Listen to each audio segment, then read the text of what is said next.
Breaking news చూస్తున్నాం. ఇటు విజయవాడలోని భవానీపురంలో హై టెన్షన్ వాతావరణం నెలకొనుంది. టీడీపీ కార్యకర్తలపై వైసీపీ నేతలు దాడి చేశారు. దాడిలో బేగ్, రాకేష్, శివాకు తీవ్ర గాయాలయ్యాయి. వైసీపీ కార్యకర్త కరీముల్లాను ప్రస్తుతానికి పోలీసులు అదుపులోకి తీసుకున్నారు. సోషల్ మీడియాలో కూటమి ప్రభుత్వంపై కరీముల్లా పెడుతున్న పోస్టులని ఉద్దేశించి ప్రభుత్వాన్ని ఎందుకు ట్రోల్ చేస్తున్నావని ఇటు కరీముల్లాని శివ ప్రశ్నించాడు.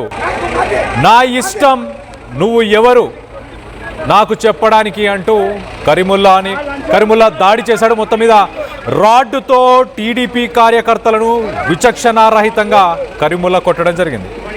దీంతో టీడీపీకి సంబంధించిన కార్యకర్తలు తీవ్ర గాయాలతో హాస్పిటల్ పాలయ్యారు. దీనిపైన పోలీసులు యాక్షన్ తీసుకున్నారు. టీడీపీ కార్యకర్తలపై వైసీపీ నేతల దాడి అంటూ. దాడిలో బేగ్, రాకేష్, శివ ఈ ముగ్గురికి తీవ్ర గాయాలయ్యాయి. వైసీపీ కార్యకర్త కరీముల్లానే వాళ్ళపైన దాడి చేశాడు అంటూ మొత్తానికైతే దీనికి సంబంధించి ఒక్కసారి ఆ ఘటనా స్థలానికి సంబంధించిన వివరాలను ఒక్కసారి అక్కడ ఎలాంటి పరిస్థితులు నెలకొన్నాయో చూసే ప్రయత్నం చేద్దాం.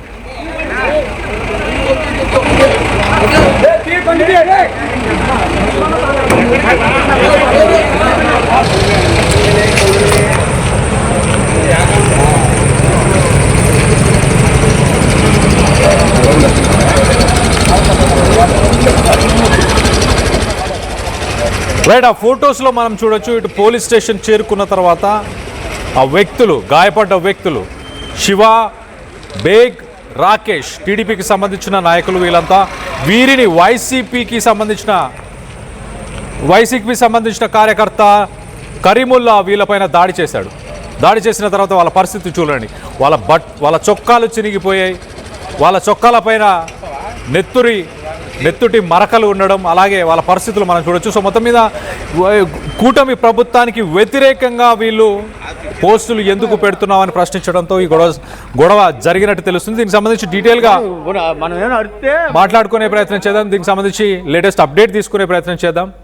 ఇటు ఏపీ నుంచి మా ఇన్పుట్ ఎడిటర్ కృష్ణమోహన్ అందుబాటులో ఉన్నారు. కృష్ణమోహన్తో మాట్లాడి తెలుసుకునే ప్రయత్నం చేద్దాం. కృష్ణమోహన్, చెప్పండి, అసలు ఇంటికి వెళ్ళి జరిగిన ఘటనగా చూడాలా దీన్ని? ఎక్కడ జరిగింది అసలు? కరీముల్లా అంటే టీడీపీ అలాగే వైసీపీకి సంబంధించిన నాయకులు, కార్యకర్తలు ఎక్కడ కలుసుకున్నారు? ఎక్కడ ఒకరినొకరు కలుసుకోవడం, గొడవ జరగడం జరిగింది? అంటే బేసిక్ గా భవానీపురంలో ఈ డూండి రాకేష్, తెలుగుదేశం ఆరవేశ జిల్లా అధ్యక్షుడు కూడా ఇటీవల చాలా యాక్టివ్ గా టీడీపీలో పనిచేస్తున్నారు డూండి రాజేష్.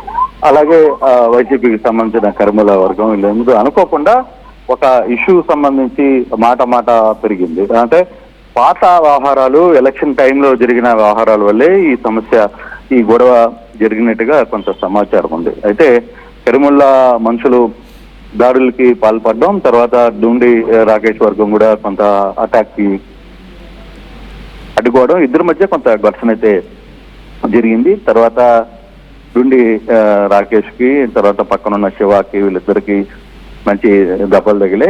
దాంట్లో గవర్నమెంట్ హాస్పిటల్ చికిత్స కోసం తరలించారు. మళ్ళీ పోలీస్ స్టేషన్ కి కేసులు నమోదు చేసే ప్రయత్నం చేశారు. అయితే ఇది పార్టీల మధ్య ఉన్న వైరం కంటే కూడా వ్యక్తిగతంగా ఉన్న వైరంగానే చెప్తున్నారు. ఇక కొంత పూర్తి సమాచారం రావాలి. అసలు ఎందుకు ఇంత ఇష్యూ వచ్చింది, ఎందుకు ఇంత కొట్టుకునే స్థాయికి వెళ్ళారు, రెండు వర్గాలుగా ఎందుకు ఫైట్ జరిగింది అనే దాని మీద కరీముల్లాకి, తర్వాత డూండి రాకేష్ కి శిష్యుడిగా ఉన్న మరికొంతమంది మధ్య కొంత ఎప్పటి నుంచో ఇష్యూస్ ఉన్నాయి. ఆ ఇష్యూస్ కి సంబంధించిన వ్యవహారంలోనే ఈ గొడవ జరిగింది తప్పితే వేరే ఇష్యూస్ కాదు అనేది చెప్తున్నారు. బట్ పోలీసులు దీని మీద ఇన్వెస్టిగేషన్ చేస్తున్నారు. పరారీలో ఉన్న కొంతమందిని అదుపులో చూసుకునే ప్రయత్నం చేశారు. ఇంకా దీనికి సంబంధించి కళ్యాణ్ పూర్తి వివరాలు రావాల్సిన పరిస్థితి అయితే ఉంది. కళ్యాణ్, ప్రస్తుతానికి ఇరు పార్టీలకు సంబంధించిన కార్యకర్తల నాయకులపైన కేసులు నమోదయ్యా?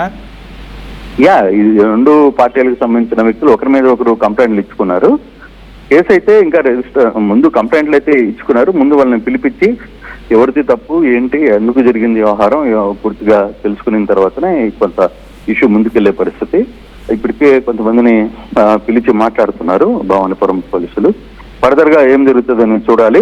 అయితే ఇది ఇంతటితో ఆగిపోద్దా, లేకపోతే వేరే టర్న్ తీసుకుంటుందా అనేది కూడా చూడాల్సిన పరిస్థితి అయితే కనబడుతుంది. Kalyan, right Krishnamohan, thanks for the latest update. మొత్తం మీద విజయవాడలోని భవానీపురంలో ఈ ఘటన చోటు చేసుకుంది. వైసీపీకి సంబంధించిన ఒక నాయకుడు ఇంటికి వెళ్ళారా, మరి ఒకరు పరస్పరం ఒకరి దగ్గర కలుసుకున్న తర్వాత పాత కక్షలు కూడా ఉన్నాయంటున్నారు. మరి వాస్తవానికి ఒకరినొకరు కూటమి ప్రభుత్వం పైన పోస్టులు ఎందుకు పెడుతున్నావు అంటూ వైసీపీకి సంబంధించిన కరీముల్లాని కూటమి నాయకులు ఇటు రాకేష్, శివ అలాగే బేగ్ ఈ ముగ్గురు ప్రశ్నించగా కరీముల్లా దానికి ఆయన నా ఇష్టానుసారంగా నా ఇష్టం వచ్చిన పోస్టులు నేను పెట్టుకుంటాను, నా స్వాతంత్రం, నాకున్న రైట్స్ ప్రకారం అంటూ మొత్తానికైతే గొడవకి దిగడం జరిగింది. కూటమి ప్రభుత్వాన్ని కంటిన్యూస్గా టార్గెట్ చేస్తున్నాడు అంటూ ఇటు రాకేష్, శివ వీళ్ళందరి ఆరోపణ. దాన్ని కరీముల్లా తీవ్రంగా ప్రతిఘటించాడు. ఒక రాడ్ తీసుకొని మరి వీళ్ళపైన దాడికి దిగాడు. మరోపక్కన రాకేష్కి సంబంధించిన కార్యకర్తలు కానీ అతని టీం మెంబర్స్ కానీ వీళ్ళందరూ కూడా కరీముల్లా పైన కూడా దాడి చేసినట్టు తెలుస్తుంది. భవానీపురం పోలీస్ స్టేషన్లో ఇరు వర్గాల పైన పోలీసు కేసులు నమోదు చేసి కంప్లైంట్ అయితే చేసుకున్నారు. మరి పోలీసులు విచారణ చేసి అసలు ఎందుకు ఈ ఘటన చోటు చేసుకుంది, మొత్తంగా అయితే ఇది ఒక పార్టీలకు సంబంధించిన ఇష్యూగా కాకుండా రెండు వర్గాలకు సంబంధించిన ఇష్యూగానే చూడాలి అంటూ ఇటు చెప్పుకొస్తున్నట్టు తెలుస్తుంది. గతంలో కూడా వీళ్ళకి కొంత ఇద్దరి మధ్య వైర్యం ఉండడం, కొంత కక్షతో ఈ గొడవకి దిగారా అన్న కారణాలు ప్రస్తుతానికి పోలీసులు ఎంక్వైరీ చేస్తున్నారు. దానికి సంబంధించిన విజువల్స్ని మనం చూస్తున్నాము. ఆ ఫొటోస్లో చూడొచ్చు గాయపడ్డ వ్యక్తులు పోలీస్ స్టేషన్కి చేరుకొని కంప్లైంట్ ఇచ్చే సమయంలో గాయపడ్డ వ్యక్తులకు సంబంధించిన ఫొటోస్ని చూస్తున్నాం. అలాగే ఎక్కడైతే గొడవ జరిగిందో దానికి సంబంధించిన వీడియోని కూడా రైట్ సైడ్ బాక్స్లో మనం చూస్తున్నాం. ఎంతమంది అక్కడ గుమ్మిగూడారో, అలాగే పోలీస్ స్టేషన్ పరిసర ప్రాంతాలు అయి ఉండొచ్చు. పోలీసులు కూడా అక్కడికి చేరుకున్నారు. కొంత చెదరగొట్టే ప్రయత్నం, ఆ గొడవని కంట్రోల్ చేసే ప్రయత్నం కూడా చేసినట్టు తెలుస్తుంది. మొత్తం మీద విజయవాడ ఒక రకంగా రాజకీయాలకి కంచుకోట అని చెప్పొచ్చు. ఈ మధ్య కాలంలో ఒకప్పుడు విజయవాడ గురించి అంటే గ్యాంగ్ వార్స్ కావచ్చు, ఇవన్నీ కూడా విజయవాడకి చాలా పేరు పెట్టింది. అలాంటి విజయవాడలో మళ్ళీ మరి ఈ గొడవ కాస్త ఇంకా ఎలాంటి మలుపు తిరగబోతుంది అన్న దానిపై ఉత్కంఠం అయితే నెలకొనుంది. ఒకసారి దానికి సంబంధించిన విజువల్స్ని కూడా ఒక్కసారి చూసే ప్రయత్నం చేద్దాం. అండ్ భవానీపురం కానీ విజయవాడ నుంచి ఎవరైతే ఆర్టీవీకి సంబంధించిన వ్యూవర్స్ ఉన్నారో మీరు కింద కామెంట్ రూపంలో తెలియపరచండి. ఇటు కరీముల్లా అలాగే రాకేష్ కానీ శివ వీరి మధ్య గతంలో కూడా గొడవలు జరిగాయా, దీనికి సంబంధించి ఎలాంటి ఇన్ఫర్మేషన్ మీ దగ్గర ఉంది, మీ అభిప్రాయాలు ఏంటి అనేది కూడా కింద కామెంట్ రూపంలో తెలియపరచండి. ఒక్కసారి ఆ విజువల్ కూడా ఒకసారి చూసే ప్రయత్నం చేద్దాం. ఆ గొడవ దగ్గర ఏం జరిగింది అనేది. ఏమో లేట్గా వచ్చాం.